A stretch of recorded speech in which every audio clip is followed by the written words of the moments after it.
Peter, you know, we're all customers of someone, and we all have our war stories and our wonderful moments. Would you like to share perhaps the bookends of those? Sure. So it's like a favourite customer experience. Happened just a matter of minutes ago, in fact. Right. You know, arriving in the building where we are now, high-rise building in Sydney, the welcome that I had from the security guard downstairs in the lobby was extraordinary. Wow. Wow. You know, this is normally the thing that, Yes. you know, you almost get a grunt from the security guard sat behind the desk. In this building here, he's standing up and he's smiling and he's greeting everybody, as he did for me. That's great. And showed me to the lift that I was taking, and actually called the lift for me and wished me a good day. And that was just a few minutes ago. And for me, these are the examples, these are the little gems that are happening within organisations each day, when we can give the permission as the leaders, actually giving people the permission to be themselves and bring their personality to a task. Yes. But you know, there's something as recent as that. I just thought I'm going to share it because it was just a simple, beautiful moment that started my day off fantastically. As I was watching, it wasn't just me; it was all of everybody who was arriving for work this morning in this building. Yes. So. And what is great about that story is that success leaves clues. Being able to show that as a demonstrative example of how to create an in-the-moment experience that is just a telltale of how we can all behave in a fast-paced environment. And it doesn't have to be a large set piece. It can just be a nice micro moment of a customer experience. Completely. But if you think of this big, fancy, high-rise building that we're in currently, you know, the lobby's got beautiful marble floors and all of the fixtures and fittings and the furniture's fabulous. But it was just that absolute first impression. Yeah, that's terrific. Is superb. But another example, I must tell you, I was recently staying in a hotel in the Gold Coast. I was speaking in the Gold Coast, and I went for breakfast, and it was probably the best breakfast experience that I've ever had.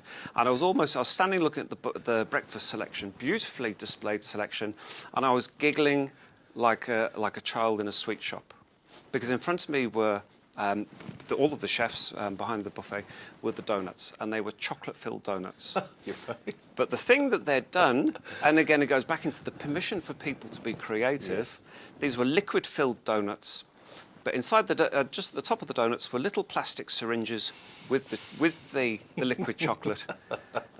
So it's giving all of the customers in that hotel the clear example that we're being creative and we want you to share the fun as well. So the customer experience of actually squeezing the syringe and actually filling your own donut with the liquid chocolate. That's awesome. But for one of the chefs to have come up with that idea and for them to have gone with it. But it's all of these little moments. These are the moments that matter. That's right. These are the little gems of magic. Agreed. So I know you asked for one example and I gave you two. No, it's terrific.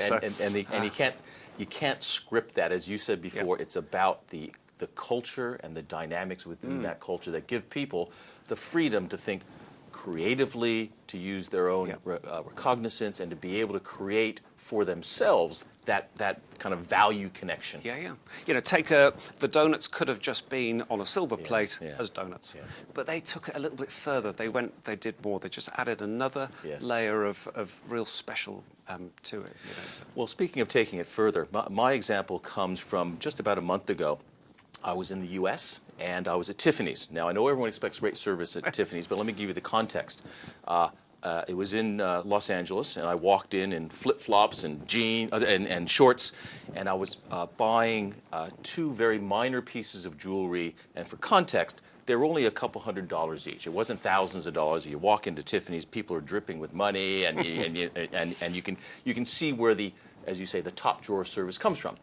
However, as I walked in, I was greeted by one of the retail staff. He was immaculately dressed. He didn't glance twice at me. He said, "How can I help you? What are you looking for?" I told him. He sat me down. I had my Perrier. So that was all very well and good. I, in some ways, would expect that at Tiffany's. However, one of the items was not available. And we're talking, this is not thousands of dollars, just a couple $100s. And he said, what I will do is I will order it from one of our other stores, and I'll have it shipped to you. Where are you? And I gave him the address in California. And I said, this was a Wednesday, but I'm leaving back for Australia on Friday. He said, no problem, sir. I'll make sure it gets to you. Well, that evening, I had 2 or 3 phone calls on my phone and an email, which I didn't take. But the next morning, I had a lady from Tiffany call me again saying, Bob, the guy from last night, could not find the piece of jewelry. We're very sorry about that. I realize you're going back to Australia. She thought she disappointed me. And I said, well, I'm not leaving till Friday. She said, oh, I thought you were leaving today. She said, look, let me search the country.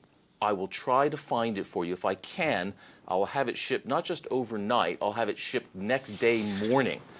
Make a long story short, on the next day, on the Friday morning, because it was Thursday, a package arrived from Boulder, Colorado, Tiffany, to my doorstep in California. Wow.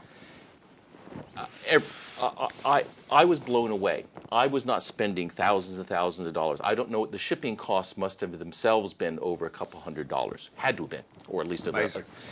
That said to me 3 things. The first is they don't judge their customers. Every customer needs the best experience they can get. Absolutely. The second is their job is to make sure that they don't disappoint that customer no matter what it takes. Fantastic. What it takes. And the third is they were absolutely obsessive in keeping their promise and being communicative. I could not be more grateful because I got my product, but I have a great story to tell to teams that I talk to around that is the exemplar of customer experience. And you know, the thing that just oozes through that story is the simplicity of all of those things, but Yes. actually keeping a hold of, not letting any part of it go. Correct. And Correct. just seeing it through right to the Correct. right to the end. Now, if can I share the opposite? Love to. A few years ago, on Mother's Day, which was a Sunday, of course, my mother-in-law came over, or my parents-in-law came over, and we wanted to didn't want my wife to cook, so I was going to go out to one of the local high-end catering stores. What do they call them on the high street?